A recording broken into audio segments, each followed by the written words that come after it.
Henderson with us to speak and also to answer questions that you might have, reasonable questions hopefully, not unreasonable ones. So just to introduce the Senator, Senator Henderson was sworn in as a Liberal Senator for Victoria on the 12th of September 2019. She has her electorate office in Geelong, and she's also the patron senator for Ballarat, Bendigo, Corangamite,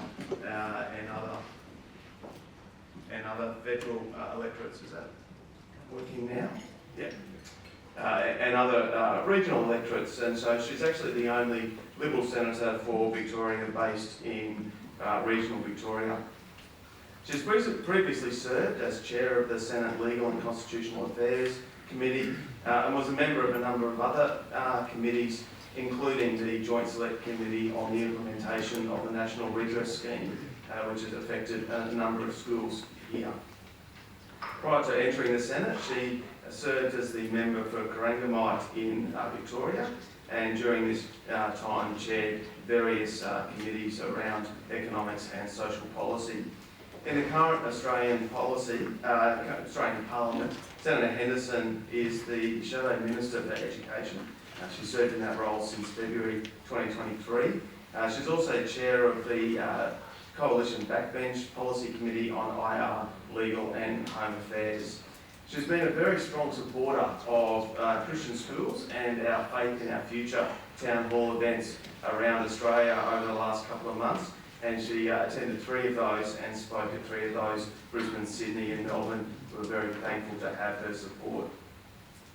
She was born and raised in Geelong, went to school at Sacred Heart College, and the Geelong College began a career in 1982 as a cadet journalist with Channel 7, and so has a media background as well.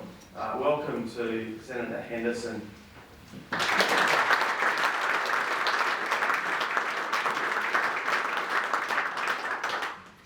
Alistair, thank you so much, and good afternoon everyone. I should just remind you that I was 7 years of age when I started at Channel 7. I did have a couple of years working in Vegas for Channel 9, and it's always great to be on the Gold Coast in this beautiful part of the world.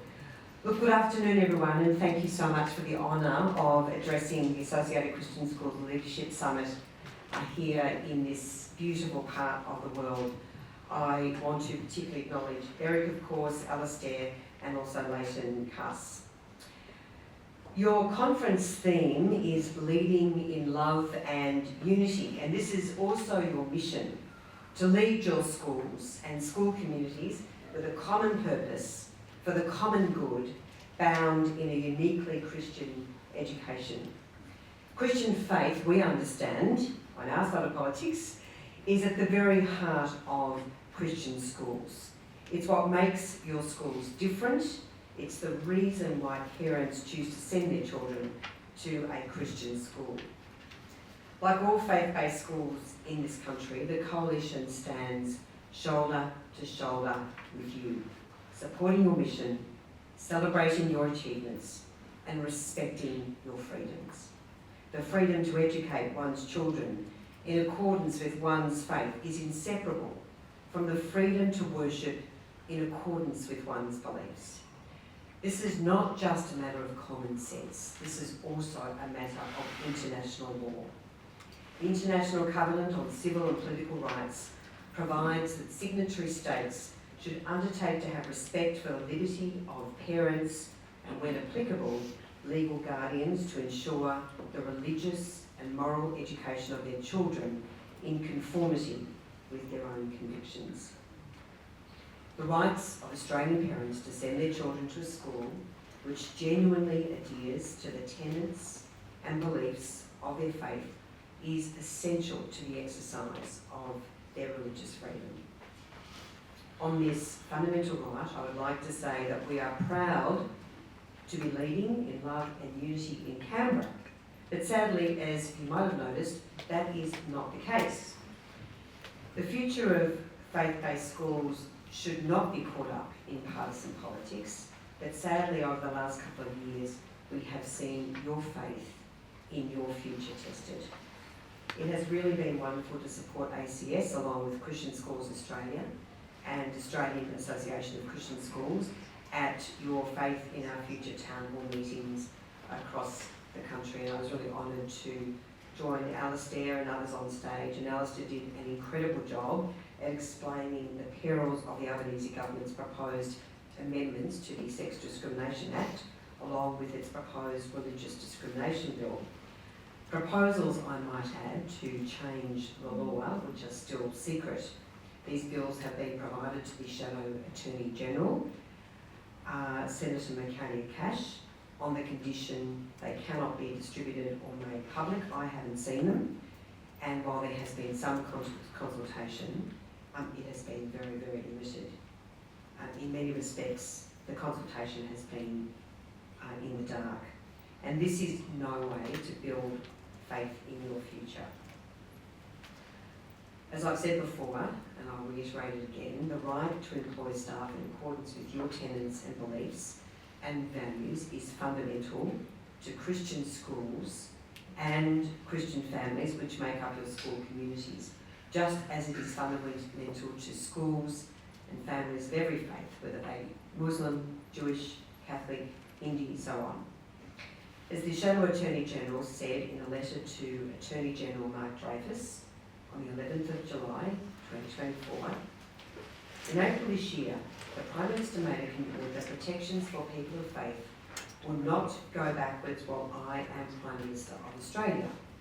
However, the feedback that we have both received from faith leaders who have seen the legislation is clear.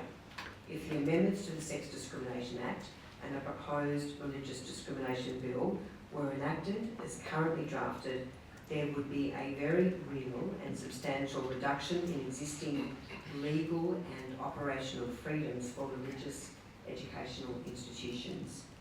As has been expressed to us both, faith communities would go a long way backwards. The Coalition understands that faith-based schools are not seeking to discriminate, but we understand that you cannot build a community of faith unless you share the values of your faith with your community. So, as you might know, the government called for bipartisanship in terms of its proposed changes to the law. However, bipartisanship would be a very dangerous road if the Coalition was to jump on board the government's current proposed changes, because, as I've just said, these changes take your schools well and truly backwards, and certainly not forwards. As the Shadow Minister for Education, I have met with many school and faith leaders, and I have been incredibly impressed with the way schools handle difficult issues, challenging issues, and they do so with empathy and with tolerance and with love. When I spoke at the Faith in Our Future rally in Melbourne, I urged more than 1,200 people to raise their voice to the roof, to the skies, to the heavens, because the bottom line is your voice matters. And I have to say, it is your voice which has resulted in the most controversial aspects of the Queensland Government's Respect at Work and Other Matters Amendment Bill being withdrawn. So congratulations to you for your efforts. This is democracy in action. Though can I add that no matter the last minute reshaping of these laws, Premier Stephen Miles' agenda is clear, and I have to say for that he should not be rewarded in October. Just as I don't believe the Albanese government should be rewarded for the uncertainty and confusion to which faith-based and independent schools have been subjected over the last couple of years. In his famous We Believe statement on the 10th anniversary of the creation of the Liberal Party in 1954, Australia's longest-serving Prime Minister, Robert Menzies, emphasised the core values of liberalism. The great human freedoms, he said, included the power to speak, to choose, to be ambitious, to be independent, to be industrious, to acquire skill, to seek and earn reward. And importantly, he reflected on the fundamental right to worship. On many other occasions during his long tenure as Prime Minister, Robert Menzies said religious freedom must mean freedom for everyone, regardless of their faith. stating that to deny this freedom would be a regression to the dark ages of man. At a citizenship ceremony in Perth in 1961, he declared to an audience of new Australians that whatever religion they may profess, they had come to a country where people were free to pray as we would want to pray, to speak as we want to speak, and to assemble as we want to assemble. It's not hard to know what Menzies might say if he could see what's happening in a moment, if he was alive today. In this day and age, in 2024, non-government schools, religious education, and the rights of parents to choose are under attack like never before.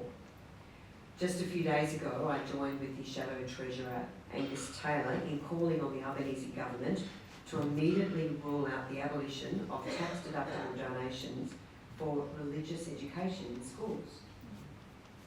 The government's silence over a Productivity Commission recommendation to abolish deductible gift recipient status for special religious education is deeply concerning for families of faith who send their children to a government school.